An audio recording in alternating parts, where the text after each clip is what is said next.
There was a Dharma session last Friday in the Raleigh Temple. When I sent out the email invitation, I wrote, "Happy Good Friday." However, it wasn't until later that I learned this may have not been the best expression. It made me wonder why this day is called Good Friday. So I asked to Google search.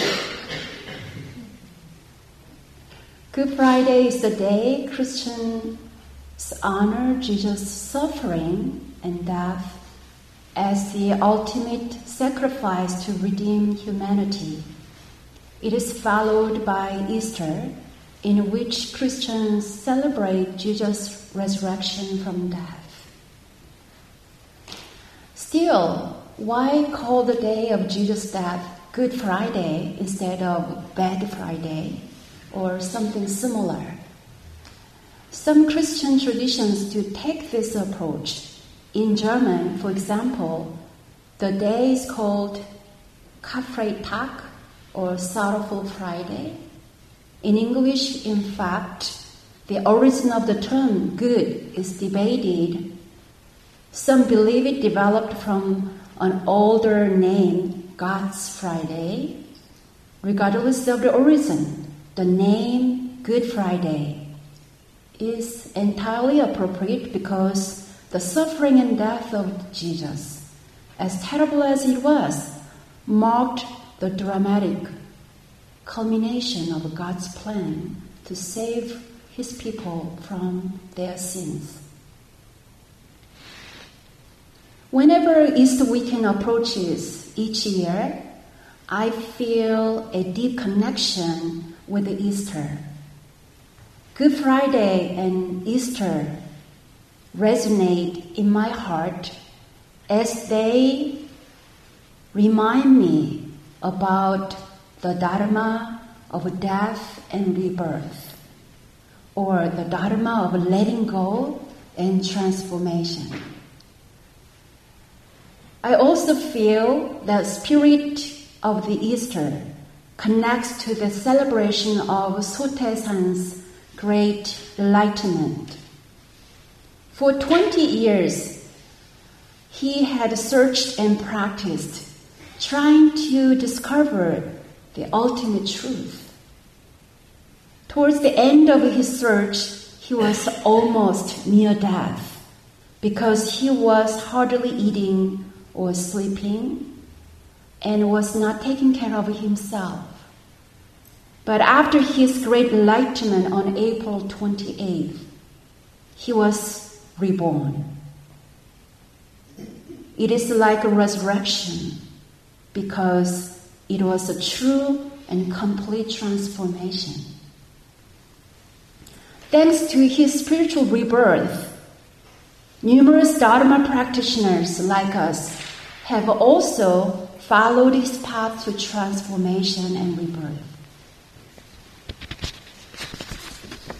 Sotaesan's spiritual rebirth is what drew me to be on this path, and his sacrifice and rebirth has in fact brought us all together here, manifesting our Dharma community in North Carolina. What would be the best way to celebrate Easter today? What would be the best way to honor Sotaesan's great enlightenment and his founding of One Buddhism? I often feel that letting go of my physical body is easier than letting go of my pride, my ego, or the image of myself I have created.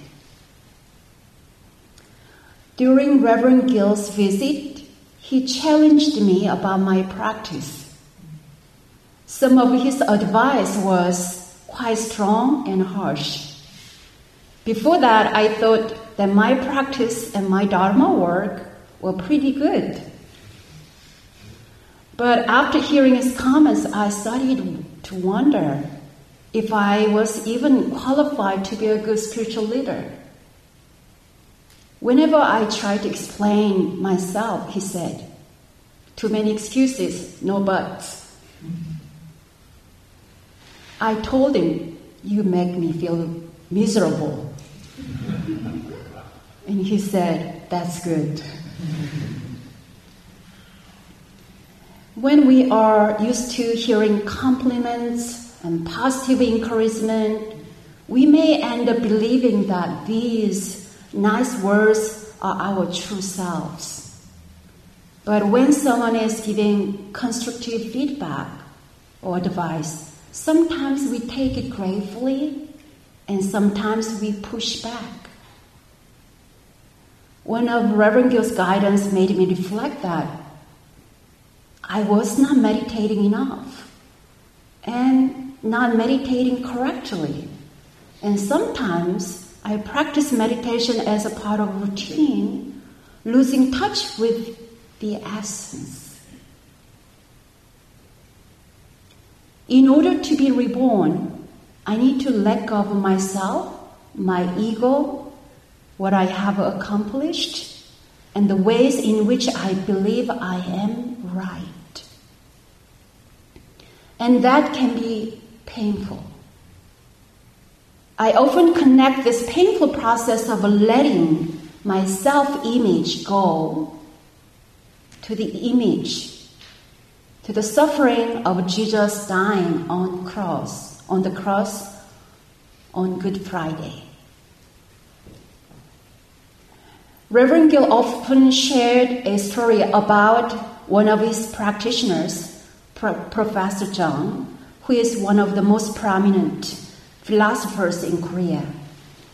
He once visited our temple.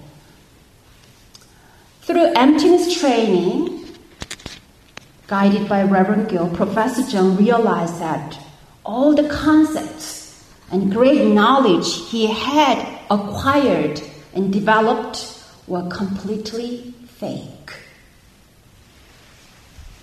This was a shocking revelation to him. He felt as though his entire world was now shattered. So Professor Jung did not eat for 2 days.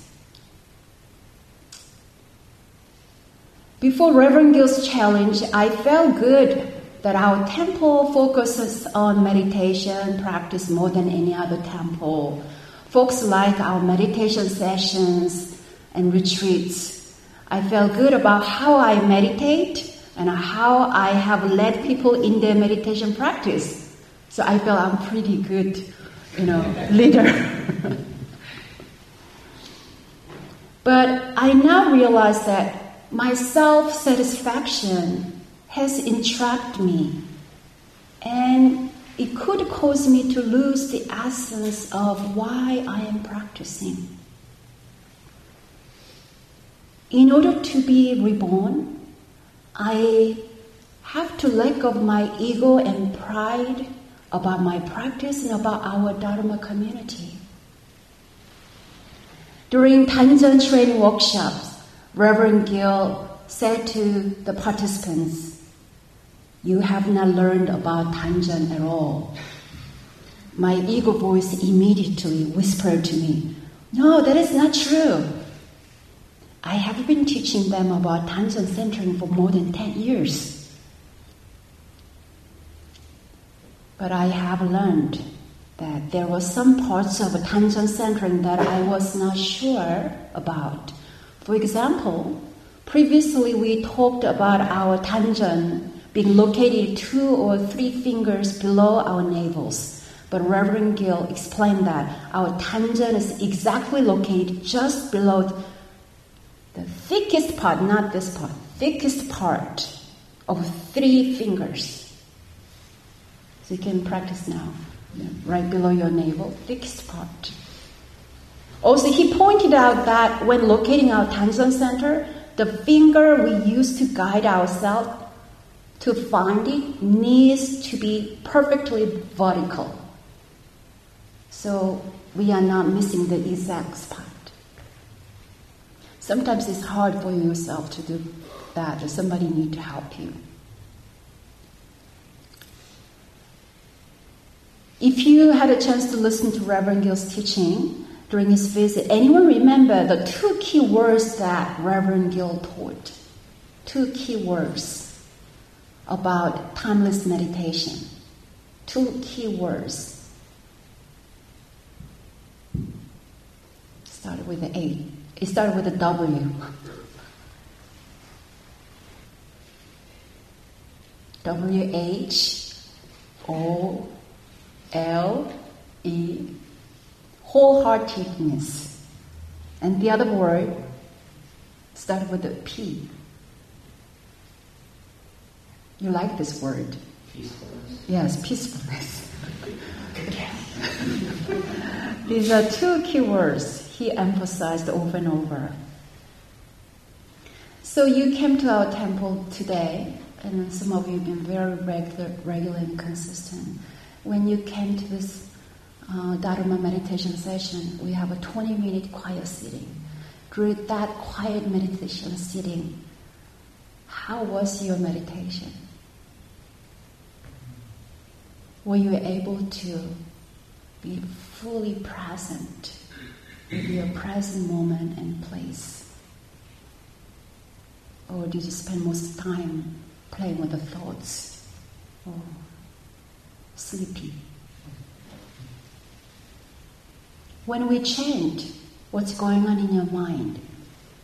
Chanting takes about, each sutra like just 2 minutes. During that 2 minutes, were you able to fully focus, dropping all the thoughts in a chattering voice, judging mind, am I chanting right? Why the person chants so loud? Why is the chanting so slow or so fast? Letting go of that all, and can you just really focus and let your presence be there during 2-minute chanting? This morning, I checked how I am doing with my morning meditation. This day, this is my personal physical story. I have a hemorrhoid suffering this day. So sitting long, sometimes it creates more problems. So I decided to have a lying down, tangent, abiding meditation. And if I am tired, I found myself, I start to snore or falling asleep. So this morning, let me try to really concentrate and dedicate. So I really tried, and then 95% I was able to really focus on my tangent meditation, even though I was lying down during morning meditation. And I know I can focus on that present moment, breathing and awareness even for 100% if I really want to. But the self-satisfaction or rationalization, I'm tired a little bit, I deserve to rest a little bit, or I'm pretty good with my meditation, it's okay. It makes me stay there, not going further, not allow me to progress further. So how honestly do we evaluate about our practice? You committed to come to our temple and spending 2 hours for your practice, and then you want to, take some beneficial, the inspiration experienced from your own practice, and you get inspiration from others' practice as well. But do you often feel that, okay, I'm pretty good? It's not bad. So we need to really look into ourselves, where I am now with my practice. Honest evaluation from yourself and from others sometimes can be very painful. When the painful self dies, Dharma comes alive. Because of a Good Friday, that is resurrection. Because of a dying and letting go, that is rebirth. With a full open mind and willingness to learn, let this spiritual rebirth happen to us as individuals and as a community. So I really hope and envision our Dharma community has a really good open mind, listening ears, especially when somebody, our Dharma buddies, each other, or sometimes one Gong, one Ginger are willing to give you advice to progress your practice. Sometimes it's not sweet kind of words. With an open, willing mind, we all listen and take that pain, and we grow, and we all are reborn together. And that's what I envision about our Dharma community. So we can be truly reborn, and we can say happy spring, and we can say happy Easter.